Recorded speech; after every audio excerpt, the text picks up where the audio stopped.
السلام علیکم ورحمۃ اللہ وبرکاتہ۔ شب برات اللہ کی طرف سے دیا گیا سنہرا موقع۔ مولانا عبداللطیف ندوی صاحب فرماتے ہیں، راشٹر سہارا نیوز پیپر کے مضمون میں، دین اسلام فطری امور پر مبنی الہی نظام ہے، جس میں انسان کی فطرت کو مد نظر رکھتے ہوئے اس کی دنیاوی و اخروی ہر طرح کی کامیابی و کامرانی کا انتظام کیا گیا ہے۔ اسی وجہ سے اسلام نے انسانی فطرت کے تقاضوں کو پس منظر میں کبھی کبھی غلطیوں اور معصیتوں کو خارج نہیں کیا، بلکہ یہ حضرت آدم علیہ السلام کے زمانے سے ہی انسان کے ساتھ ہوتا چلا آ رہا ہے، جس کی وجہ سے اللہ تعالیٰ نے مختلف ایسے اعمال اور مواقع دیے جس میں ان گناہوں کی معافی اور اللہ سے قرب کے امکانات پیدا ہو سکیں۔ انہی امور میں 5 وقتہ نمازیں، روزے، زکوٰۃ، حج اور اسی طرح مختلف اوقات جیسے جمعہ کا دن اور شب قدر جیسی عظیم راتیں بھی ہیں۔ اسی لیے اگر ہم جائزہ لیں تو یہ بات واضح ہوتی ہے کہ دن و رات، ہفتہ و ماہ اور سال اللہ رب العزت کے بنائے ہوئے ہیں، اور اللہ نے ہی ان میں بعض کو بعض پر فضیلت بخشی ہے۔ انہی عظمت و فضیلت والی راتوں میں ایک رات شعبان المعظم کی 15ویں شب ہے، جو برات سے موسوم ہے، جو دراصل خطاؤں اور گناہوں سے توبہ کر کے بری ہونے کی رات ہے۔ ارشاد باری ہے، قسم ہے اس کھلی ہوئی واضح کتاب کی، ہم نے اسے ایک بڑی خیر و برکت والی رات میں اتارا ہے، کیونکہ ہم لوگوں کو آگاہ و متنبہ کرنے کا ارادہ رکھتے تھے۔ یہ وہ رات ہے جس میں ہر معاملے کا حکیمانہ فیصلہ ہمارے حکم سے صادر کیا جاتا ہے۔ یقیناً ہم ایک رسول بھیجنے والے تھے۔ لیلۃ المبارک کے بارے میں حضرت اکرمہ رضی اللہ تعالیٰ عنہ اور مفسرین حضرات کی ایک جماعت کا خیال ہے کہ اس سے شب برات مراد ہے۔ احادیث و آثار میں بھی شب برات کی عظمت، برکت اور رحمت بہت اہتمام اور بلیغ انداز میں بیان ہوئی ہے۔ چنانچہ حضرت عائشہ صدیقہ رضی اللہ تعالیٰ عنہا سے روایت ہے کہ میں نے رسول اللہ کو فرماتے ہوئے سنا کہ اللہ تعالیٰ خیر کو 4 راتوں میں خوب بڑھاتے ہیں: عید الاضحیٰ کی رات، عید الفطر کی رات، شعبان کی 15ویں رات اور چوتھی 9ویں ذی الحج کی رات۔ ان تمام راتوں میں صبح کی اذان تک خیر و برکت کا نزول ہوتا رہتا ہے۔ ابن ماجہ۔ حضرت علی رضی اللہ تعالیٰ عنہ سے مروی ہے کہ حضور اکرم صلی اللہ علیہ وسلم نے فرمایا کہ جب شعبان کی 15ویں رات ہو تو اس رات میں عبادت کرو اور اس کے بعد والے دن میں روزہ رکھو، کیونکہ اس رات کو اللہ تعالیٰ غروب آفتاب کے وقت سے ہی آسمان دنیا پر جلوہ خاص فرماتا ہے، اور اللہ تعالیٰ فرماتا ہے کہ کیا کوئی مغفرت چاہنے والا ہے کہ میں اسے بخش دوں؟ کیا کوئی مبتلا مصیبت ہے کہ اسے عافیت دوں؟ کیا کوئی ایسا ویسا ہے؟ اور یہ آواز صبح تک آتی رہتی ہے۔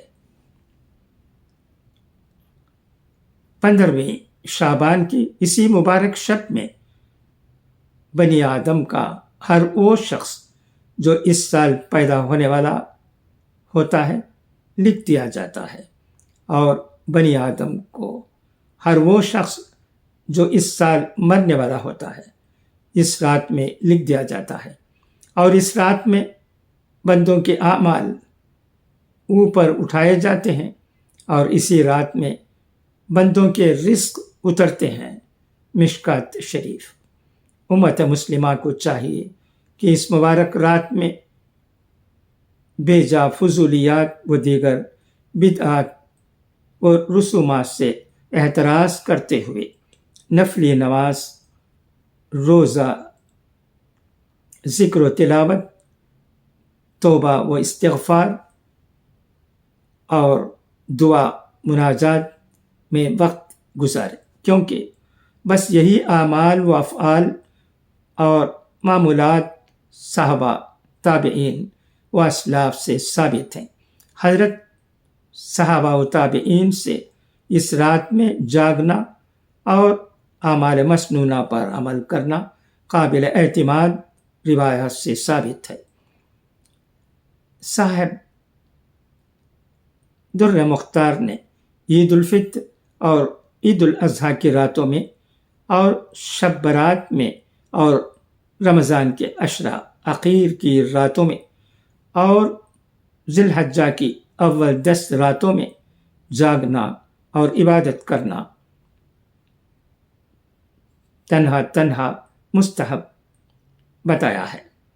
اس مبارک رات کے اعمال کی تفصیل اور اس کے ادا کرنے کی صورت نہایت وضاحت کے ساتھ بیان فرمائی گئی ہے کہ شعبان کی 15ویں شب میں قیام کی صورت یہ ہے کہ کسی مخصوص تعداد کا التزام کیے بغیر تنہا نفل نمازیں پڑھی جائے، قرآن کریم کی تلاوت کی جائے، حدیثیں پڑھی اور سنی جائیں، اللہ تعالیٰ کی تسبیح اور اس کی ثنا کی جائے، درود شریف کا ورد کیا جائے۔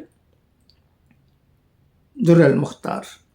حضرت علامہ حافظ ابن تیمیہ رحمۃ اللہ علیہ فرماتے ہیں کہ شعبان کی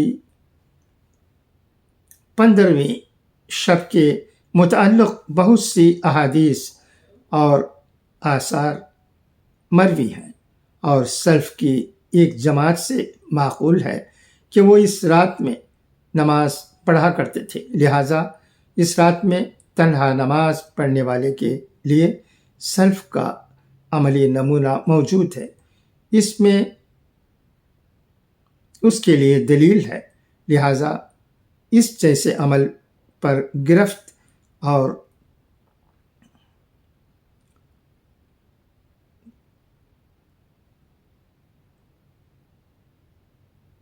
تقریر نہیں کی جا سکتی۔ اس لیے 15ویں تاریخ کو روزہ رکھنے والے کے لیے مناسب یہ ہے کہ وہ شعبان کی 13، 14، 15 تاریخوں میں روزہ رکھے، کیونکہ ہر ماہ ایام 22 کے 13، 14، 15 میں روزہ رکھنا سنت ہے اور صحیح احادیث سے ثابت ہے۔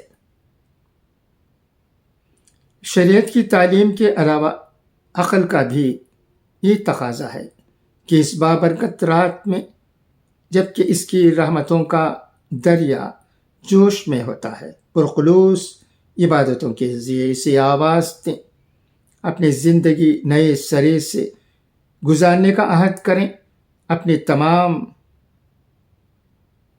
معصیتوں کی معافی مانگیں، آئندہ حکم رب سے نافرمانی اور ہر ان افعال سے اجتناب کرنے کا عزم کریں۔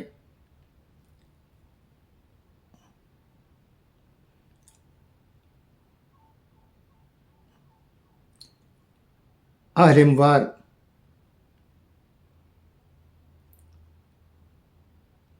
فردی اور کیفیت حضوری کے ساتھ ملت کے حالات درست ہونے کی التجا کریں۔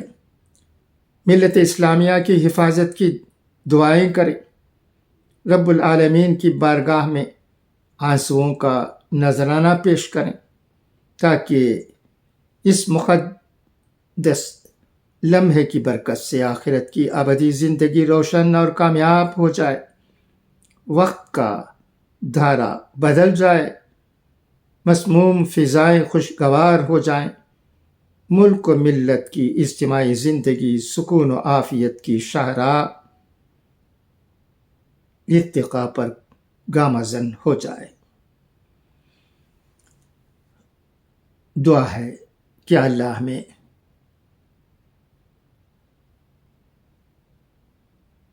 اچھی عبادت